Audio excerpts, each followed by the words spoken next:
Այս 4 դատավորների անունները, որոնց ես հիմա կհնչեցնեմ նրանց անունները,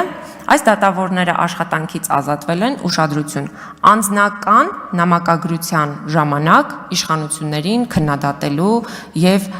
վատ խոսքեր ասելու համար։ Այսինքն դատավորների անձնական նամակագրությունը հասանելի է դարձել ինչ-որ մարդկանց եւ այդ անձնական նամակագրության բովանդակությունը տեղ հասցնելուց հետո դատավորները պատժվել են։ Այդ պատժված դատավորներն են Վերաքննիչ դատարանի դատավոր Սերգեյ Մարաբյան, Վերաքննիչ դատարանի մյուս դատավոր Կարեն Մարդանյան, Վերաքննիչ դատարանի մյուս դատավոր Արշակ Վարդանյան եւ Վերաքննիչ դատարանի մեկ այլ դատավոր Անդրանիկ Մնացականյան։ Դե իսկ Ռուբեն Վարդազարյանը, որը բարձրագույն դատական խորհրդի նախագահն էր,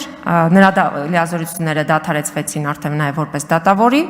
Սահմանադրական դատարանի որոշումը հրապարակայնորեն վերլուծելու համար։ Սա այն ամենն է, ինչ պետք է իմանալ Հայաստանի անկախ դատական համակարգի մասին։ Այսինքն անկախության մասին խոսելով դատարանները անկախ չեն դառնում։